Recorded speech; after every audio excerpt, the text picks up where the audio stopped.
నమస్తే boxers, day 13 of boxing prep series. నా professional boxing fight కి ఇంకా 8 డేస్. పొద్దుగాల లేచి చల్ల నీళ్ళు తాగి కడుపు ఖాళీ చేసి ఇంకా కాఫీ చేసుకొని తాగిన. ఇక సీదా గ్రౌండ్ కి వెళ్ళిపోయి ఇంకా నా ప్రాక్టీస్ ఖతం చేసుకొని వచ్చేటప్పుడు ఒక నవరాత్రి మీనాక్షి పాన్ వేసుకొని వచ్చిన. ఇంటికి రాగానే ఫ్రెష్ అయ్యి ఓట్ షేక్ దాగి ఒక 3 గుడ్లు తిన్నా. లంచ్ పన్నీర్ కర్రీ అండ్ కొంచెం రైస్. ఈవినింగ్ డ్రాగన్ ఫ్రూట్స్ తిని ఇంకా సీదా జిమ్ కి వెళ్ళిపోయినా. ఫిట్నెస్ 1 ఎల్బీ నగర్ లా.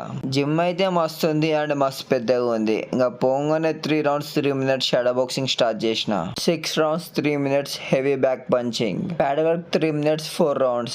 LB Nagar fitness 1 gym exact ముంగల మా దోస్తుది యాపిల్ షోరూమ్ ఉంది. ఇక మీ ఐఫోన్ లకి ఏ ప్రాబ్లం వచ్చినా సరే అండ్ కొత్త డిస్ప్లే వేయాలనుకున్నా సరే ఇడికి రండి. మీ తన ఐఫోన్ లేకపోతే ఇంకా ఐఫోన్ నా ఫ్రెండ్ కి షేర్ చేయుర్రి. మన పేరు చెప్తే డిస్కౌంట్ ఇస్తాడు. ఇంకా డిస్కౌంట్ ఇవ్వకపోతే నాకు మెసేజ్ చేయుర్రి, ఐఫోన్ ఇప్పిస్తా. జిమ్ పక్కనే షాగ్ హౌస్ ఉంది. ఇక పోయి mutton biryani and chilli chicken